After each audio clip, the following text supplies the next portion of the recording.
Hello guys, welcome back to my YouTube channel smart lit. ഇന്ന് നമ്മൾ നോക്കാൻ പോകുന്നത് സ്വപ്ന വാസവദത്ത എന്ന് പറയുന്ന നാടകമാണ്. അതിലൊരു 6 അംഗമുണ്ട്, അതായത് 6 ചാപ്റ്റേഴ്സ്. അപ്പം അതിൽ നമ്മൾ ഓരോ അംഗമായിട്ടാണ് നോക്കുന്നത്. ഒന്നാം അംഗം പ്രധാന സംഭവങ്ങൾ.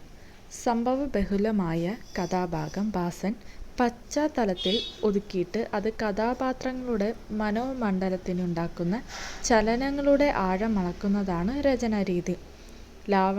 ലാവണകത്തിൽ അഗ്നിബാധയുണ്ടായതും വാസവദത്തയും മറ്റും അഗ്നിക്കിരയായെന്ന വാർത്ത പരന്നതും തിരശ്ശീലയ്ക്ക് പിന്നിലുള്ള സംഭവങ്ങളാണ്. മഗധയുടെ പരിസരത്തുള്ള ഒരാശ്രമമാണ് ഒന്നാം രംഗം.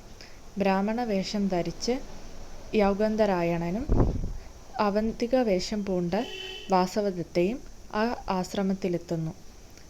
അവിടെ വസിക്കുന്ന അമ്മ തമ്പുരാട്ടിയെ കണ്ടു വന്ദിക്കാൻ മഗധ രാജപുത്രി പത്മാവതി വരുന്നുണ്ട്. അവർക്ക് വഴി ഒരുക്കാൻ വേണ്ടി പരിജനങ്ങൾ ആശ്രമവാസികളെ മാറ്റി നിർത്തുന്നു. സ്വന്തം സ്ഥാനമാനങ്ങൾ ഉപേക്ഷിച്ചു പോയ വാസവദത്തയ്ക്കും മന്ത്രിക്കും ആ വഴിമാറ്റൽ അസഹ്യമായി തോന്നി. പത്മാവതിയെ കണ്ട മാത്രയിൽ ഒരാഭ്യമുഖം അവന്തികയ്ക്കും ബ്രാഹ്മണ വേഷധാരിക്കുമുണ്ടായി. വാസവദത്തയ്ക്ക് സഹോദരി സ്നേഹമാണെങ്കിൽ യൗഗന്ധരായണന് രാജപത്നിയായി വരാൻ പോകുന്നവൾ എന്ന നിലയിൽ ആദരപൂർവമായ പ്രീതിയാണ് തോന്നിയത്. ഗുരുവിനെ വന്ദിച്ച് അനുഗ്രഹം വാങ്ങിയ പത്മാവതി ആശ്രമവാസികൾക്ക് അഭിഷ്ടദാനവും ചെയ്യുമെന്ന് ഉറപ്പിച്ചു. വാസവദത്തെ ഒളിവിൽ പാർപ്പിക്കാൻ ഇടം തേടിയ യൗഗന്ധരായണൻ ഇത് തന്നെ അവസരമെന്നുറച്ചു. ഈ സ്ത്രീ തൻ്റെ സഹോദരിയാണെന്നും ഭർത്താവ് അന്യദിക്കിലാണെന്നും കുറേക്കാലം കൊച്ചു തമ്പുരാട്ടി ന്യാസമായി സൂക്ഷിക്കണമെന്നും അപേക്ഷിച്ചു. ന്യാസം എന്ന് വെച്ചാൽ പണയവസ്തു എന്നർത്ഥം. പത്മാവതി അവന്തികയെ സ്വീകരിച്ചു. ഈ അവസരം ലാവണകത്തിൽ വേദപഠനത്തിന് പോയ ബ്രഹ്മചാരി ആശ്രമത്തിൽ വന്ന് ലാവണകത്തിലെ അഗ്നിബാധ വൃത്താന്തം വിസ്തരിക്കുന്നു. വാസവദത്ത മരിച്ചുപോയെന്നറിഞ്ഞ ഉദയനൻ അതീവ ദുഃഖത്തിലാണെന്നും മന്ത്രിമാരും മറ്റും ആശ്വസിപ്പിക്കാൻ ശ്രമിക്കുകയെന്നും അയാളിൽ നിന്നും അവന്തികയെ യൗഗന്ധരായണനും മനസ്സിലാക്കുന്നു. വാസവദത്ത കഠിന ദുഃഖത്തിലായി. പത്മാവതിക്ക് രാജാവിൽ അല്പം അനുകമ്പ ഉദിക്കുന്നു. താപസിയുടെ അനുഗ്രഹം വാങ്ങി എല്ലാവരും യാത്രയായി. രണ്ടാം അംഗം. പന്ത് കളിച്ചുകൊണ്ട് നിൽക്കുന്ന പത്മാവതിയുടെ രൂപഭംഗിയിൽ വാസവദത്തയ്ക്ക് കൗതുകം തോന്നുന്നു. അവർ യുവസഹജമായ ചില കളിതമാശകൾ പറയുന്നു.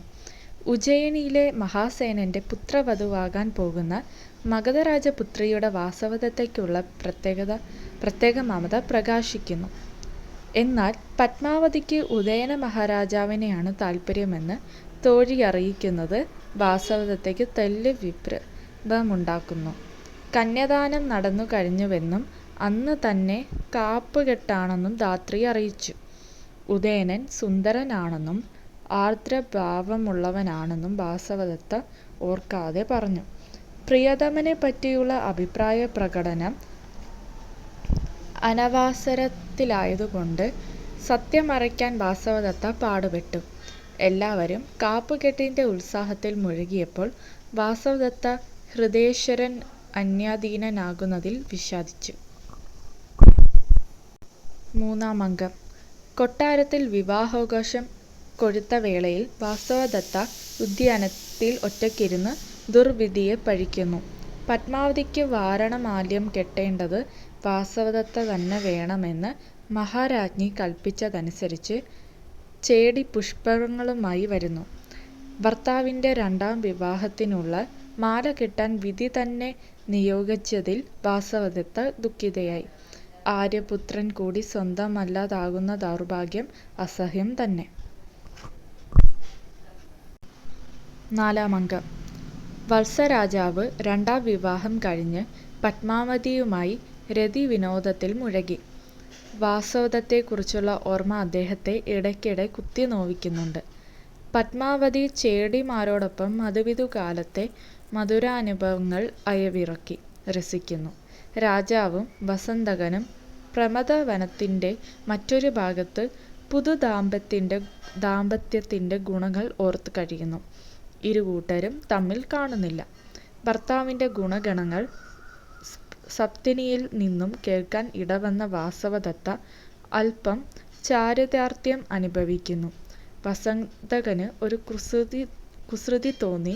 പണ്ടത്തെ വാസവദത്തയും ഇപ്പോഴത്തെ പത്മാവതിയും തമ്മിൽ എന്തു വ്യത്യാസമെന്ന് ചോദ്യമുയർത്തി.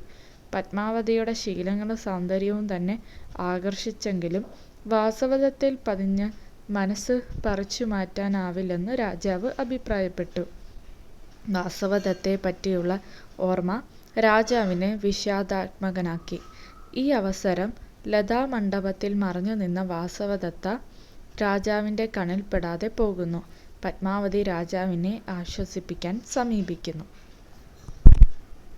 5-ാം അംഗം. സ്വപ്നദർശനാംഗം എന്നറിയപ്പെടുന്ന 5-ാം അംഗം നാടകീയ മുഹൂർത്തം നിറഞ്ഞതാണ്. പത്മാവതിക്ക് തലവേദന പിടിപെട്ടു. സമുദ്രഗൃഹത്തിൽ ഒരുക്കിയ കിടക്കയിൽ അവൾ വിശ്രമിക്കുന്നു. ആശ്വസിപ്പിക്കാനും ശുശ്രൂഷിക്കാനും മഹാരാജാവിനെയും ആവന്തികയെയും അന്വേഷിച്ച് പരിചാരകന്മാർ പരക്കം പാഞ്ഞു. വസന്തകൻ ഉദയനനെ കൂട്ടി സമുദ്രഗൃഹത്തിലെത്തുമ്പോൾ പത്മാവതിയെ കാണാനില്ല. പ്രവേശന ദ്വാരത്തിൽ വെച്ച് വിദൂഷകന് ഒരു സർപ്പഭ്രാന്തി ഉണ്ടാകുന്നു. പിന്നാലെ വർണ്ണിക്കുന്ന മാനസിക വിഭ്രാന്തിയുടെ പ്രതിബിംബമാണിത്. പത്മാവതിയുടെ കിടക്കയിലായിരുന്ന രാജാവ് വിദൂഷകന്റെ കഥ കേട്ട് മയങ്ങി.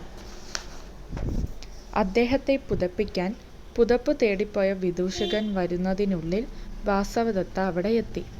കിടക്കയിൽ പത്മാവതിയാണെന്ന ധാരണയിൽ വാസവദത്ത പരിചരിക്കാൻ തുടങ്ങി. അവളും ഒപ്പം കിടന്നു.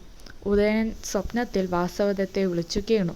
തനിക്ക് പിണഞ്ഞു കെണി വാസവദത്ത അപ്പോഴാണ് അറിയുന്നത്. അവൾ പ്രിയമദന്റെ പരിഭവങ്ങൾക്ക് സമാധാനം പറഞ്ഞു. എന്നാൽ അവിടെ നിൽക്കാനും ഉപേക്ഷിച്ചു പോകാനും കഴിയാതെ വിഷമിച്ചു. ഒടുവിൽ രാജാവ് ഉണരുമെന്നായപ്പോൾ അവൾ മറഞ്ഞു. വാസവദത്തയുടെ സ്പർശം മൂലം ഞെട്ടിയുണർന്ന രാജാവ് സത്യമോ മിഥ്യയോ എന്ന് അറിയാതെ വിഭ്രാന്തി പൂണ്ടു. വസന്തങ്ങൾ വന്നപ്പോൾ വിവരങ്ങൾ പറഞ്ഞുവെങ്കിലും അത് വെറും സ്വപ്നമായിരിക്കുമെന്ന് പരിഹസിച്ചു. മരിച്ചയാൾ തിരിച്ചു വരില്ലല്ലോ. എങ്കിലും രാജാവിന് ദുഃഖമൊഴിഞ്ഞില്ല. ഇതിനിടയിൽ ശത്രുവിനെ നേരിടാൻ വമ്പിച്ച സൈന്യം സന്നദ്ധമായി നിറഞ്ഞ രാജാവ് യുദ്ധരംഗത്ത് പോകാൻ തയ്യാറാകുന്നു. 6-ാം അംഗം. ഘോഷവതിയെന്ന വീണ കണ്ടെടുത്തതോടെ രാജാവ് വീണ്ടും വിഷാദാത്മകനായി. ശത്രുവിനെ തുരത്തി വത്സരാജ്യം വീണ്ടെടുത്ത വാർത്തയുമായി ഉജ്ജയിനിയിൽ നിന്നും ഒരു ദൂതൻ വന്നു. കൂട്ടത്തിൽ വാസവദത്തയുടെ ധാത്രി വസുന്ധരയും ഉണ്ടായിരുന്നു. ഉദയന വാസവദത്തന്മാരുടെ വിവാഹമുഹൂർത്തത്തിൽ എഴുതിച്ച ചിത്രപടം കൂടി അവർ കൊണ്ടുവന്നിരുന്നു. ബന്ധുക്കളെ കാണാൻ പത്മാവതിയും കൂടി രാജാവ് ക്ഷണിച്ചു. വാസവദത്തയുടെ വേർപാടിൽ ഇരു കൂട്ടർക്കുമുള്ള ദുഃഖം അവിടെ പ്രകടമായി. ചിത്രപടം നോക്കി ആശ്വസിക്കാമെന്നായിരുന്നു ഉജ്ജയിനിയിലെ അമ്മ തമ്പുരാട്ടിയുടെ സന്ദേശം. വാസവദത്തയുടെ ചിത്രത്തിന് ആവന്തികയുടെ സാമ്യമുള്ളതായി പത്മാവതി മനസ്സിലാക്കി. വിവരമറിഞ്ഞ രാജാവ് അവരെ കൂട്ടിക്കൊണ്ടുവരാൻ കൽപ്പിച്ചു. ഈ അവസരം സഹോദരിയെ വീണ്ടെടുക്കാൻ ബ്രാഹ്മണ വേഷധാരിയായ യൗഗന്ധരായണൻ എത്തി. ഉജ്ജയിനിൽ നിന്നും വന്ന ധാത്രി ആവന്തികയെ തിരിച്ചറിഞ്ഞു. രാജാവ് വാസവദത്തയെ കണ്ട് വിസ്മയിച്ചു. യൗഗന്ധരായണനും കപടവേഷം കളഞ്ഞ് രാജാവിന് നമസ്കരിച്ചു. അത്ഭുതാഹ്ലാദം തിരതല്ലുന്ന അപൂർവ നിമിഷങ്ങളായിരുന്നു. പത്മാവതി ജ്യേഷ്ഠത്തിയെ ഹൃദയപൂർവ്വം സ്വീകരിച്ചു. വാസവദത്തയെ രക്ഷിക്കാൻ മന്ത്രി ചെയ്ത ത്യാഗങ്ങളെ രാജാവ് അഭിനന്ദിച്ചു. എല്ലാവരും ബന്ധുഗൃഹമായ ഉജ്ജയിനിക്ക് തന്നെ മടങ്ങാൻ നിശ്ചയിച്ചു.